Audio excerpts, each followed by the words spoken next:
I'm just going to push the bolt from the inside.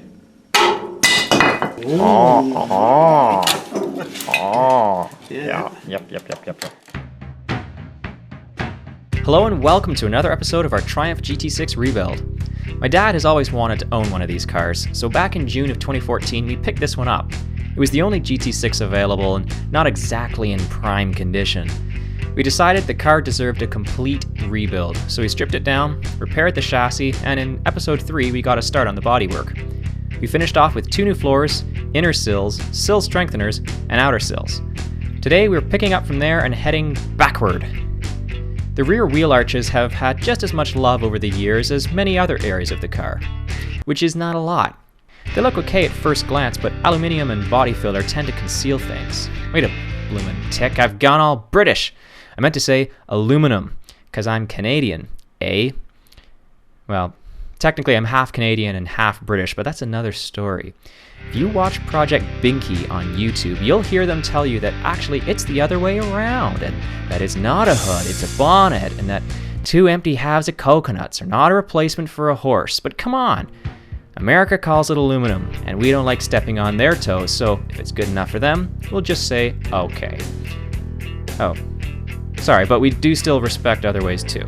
So for that reason, we use imperial and metric. Spell some words with OU or just O. Eat lentils and deep-fried Mars bars, because why not get a belly and a heart attack? I'm rambling now, so let's just cut off the old wheel arches and take a look inside. Not bad, a bit of surface rust, but rot and Bondo. Excellent. Takes a special kind of idiot to be dumb enough to try to repair such a piece of junk.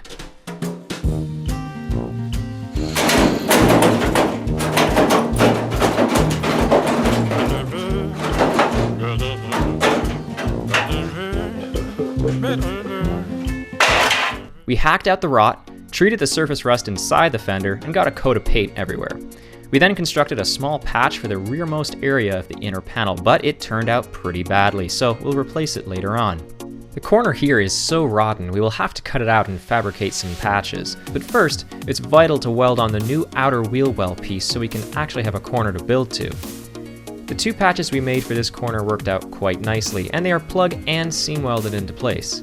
The captive portion of the fender was then sprayed with a lovely coat of paint, and then some seam seal was applied to prevent water ingress. The best solution for the rusty rear quarter panels would be just to replace them entirely, but what with the lack of value our good old currency holds and the shipping duties and taxes to import panels of that size, we decided just to buy some small patches, which means that only the rotted areas of the quarters will be cut off. This was the first patch to go on and was a bit of fun to get fitting right. Well, at least as right as we could get it.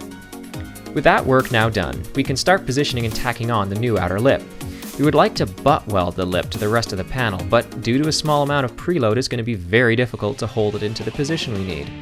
In the end, we created a lap joint and were able to get a reasonably clean weld, which with minimal filler should look good.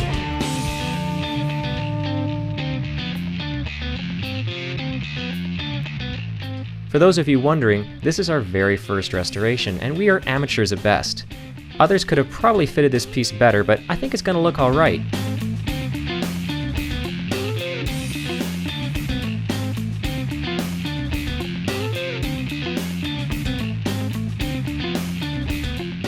For all the months we've owned the car, we have yet to actually remove the wiring loom, but now we have, and doesn't that open up some space?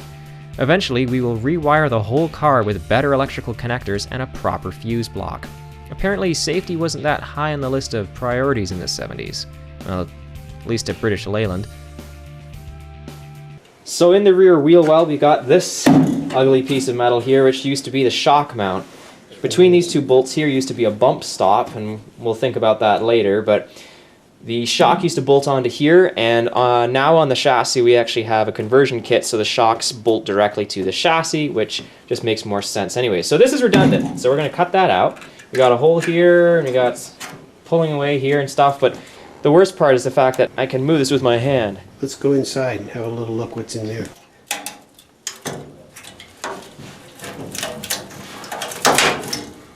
Interesting. So everything behind That's, that... you know what, Dad? That's shocking. That's shocking. Okay. I thought you said you weren't going to say that. Yeah, well. The driver's side is equally as bad, but, well, not equally. It's not quite as bad, although it's going to have to be completely rebuilt too. All those bolts are a little worrying, Yeah, considering it's all no bolts. Mm-hmm. And this guy was driving this thing on the road. He had it safetied and was driving it on the road, and that's what the rear shock towers were connected to in his car. That's still connected up here just a little bit.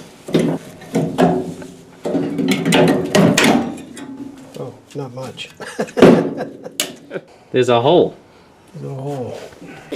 It came, Michael. Go. You running? Yeah. There we go. But you know, it's inside, in between. It's probably completely rusted in between there.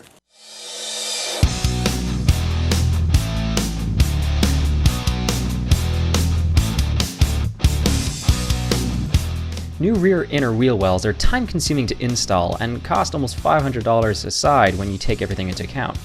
So seeing as we don't need them to take the abuse of a shock absorber anymore, we felt it quite reasonable just to make our own patch for the hole and call it a day.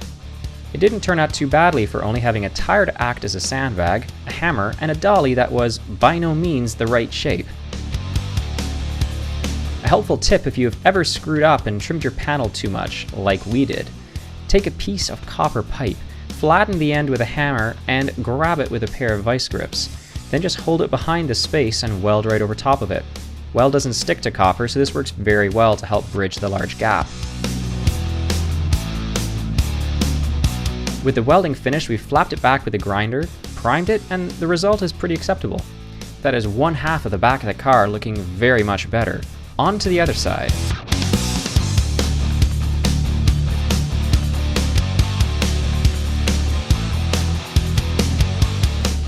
Of course, more of the same. Rust and Bondo.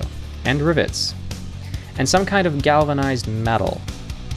And goop. One of the previous owners must have really liked goop. He put it everywhere.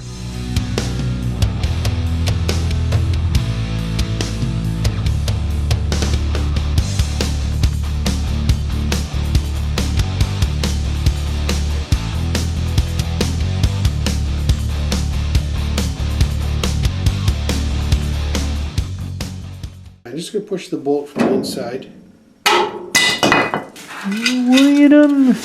A bit of, I don't know what it is. Is that a glue or a sealant or what is that? They glued the shock absorber mount on. That's right.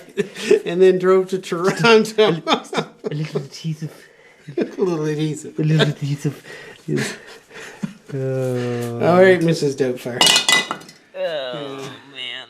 You know what? Clean that off. This is a rubberized gap. This is a new, he's welded, this is new. He's made this. Check out those welds. Yeah. And what we got here is the leftover from the old one. And he just cut the old one off, drilled some holes, and bolted a new one on. To that. To that, yeah. Yes. Smart man. With that done, we moved on to something slightly drastic. The back of the trunk is gone. Yeah, we're back to this again. Yes, trunk. A boot goes on your foot, right? Something I find interesting is that many people will readily refer to a big wooden storage box as a trunk. You know, what Granny has in the attic? Full of mothballs? Yeah, that thing. But by that logic then, doesn't trunk make more sense than boot? I'm sure you'll let me know in the comments. But remember, I can say this because I am actually half British. Anyway, we removed this vast expanse of steel because the old one was not worth rescuing, and really the whole rear end just needed to go. Now that we're working in this area though, it's a great time to repair some rusted areas on the trunk floor, as again, this is a big panel that is mostly intact, so we'll just repair rather than replace. This large patch was difficult to make and doesn't quite match the rest of the panel stamping, however, it's on the bottom of the car and no one's gonna see it other than us. And you. And everybody else watching. This little corner was the only area of the floor that we couldn't cut out without making a lot more work for ourselves. So we decided just to make some kind of surface patch. Something like this.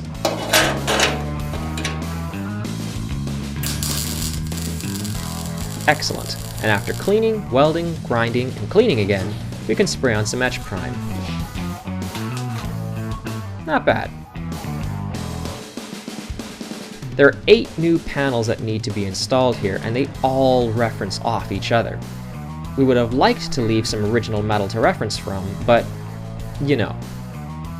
Instead, we'll have to take the time-consuming and frustrating approach of trial and error fitment. We've got everything here just temporarily clamped in place to get an idea of how things fit right now, and it's pretty bad. Never mind though, we'll cheer ourselves up by continuing on with repairing the trunk floor, as the sides have rotted away and desperately need reconstruction. A cardboard template helps give the rough shape to be cut out of steel, and after some trimming and drilling of plug weld holes, it looks like so. A few clamps, a bit of welding, and careful flanging with a crescent wrench, and we've got this. After even more trial fitment, we were able to fit and weld the inner strengtheners. The placement of these is vital, as all the rest of the rear panels will reference off them. Once happy, we finished it off with perhaps more weld than necessary, but it's good and strong. Oh, and then of course, we did it all again for the opposite side. The number of hours skipped over in editing is ridiculous. The new rear valance fits quite nicely, now that we've fiddled with it for about 3 days. However, as we didn't buy a new trunk floor, we no longer have a way to join the two, so with a bit of work, we now have a new shiny piece of steel cut to size and plugged onto the remaining bit. We spent quite a lot of time cleaning up all our work and getting a coat of prime on to prevent flash rust. We even took the opportunity to get prime into areas where we would never again be able to point a paint gun once the rear valance is installed. And with it on, doesn't that look 5 million times better? Ever since we bought the car, its tushy has always bothered me. It was dented and all the pinch seams would cover over with that goop. Good riddance to it all.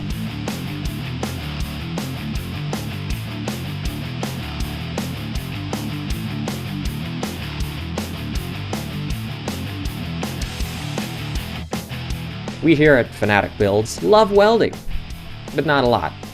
Actually, I can think of many things I'd rather do. But we seem incapable of saying no to increasing the amount needed. I'm telling you this because after we plug welded it into place, we decided it would be a good idea to fully weld all the seams in order to add strength and prevent moisture from entering the gap between the panels.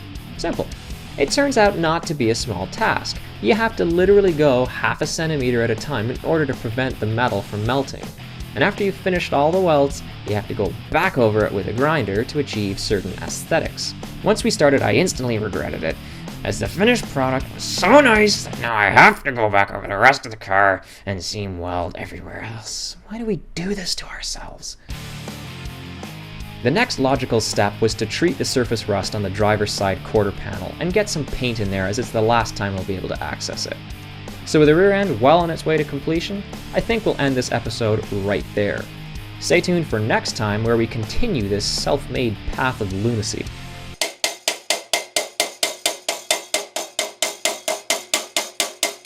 Thanks for watching. Please check out our Facebook page for updates, silly memes, and sneak peeks into future projects.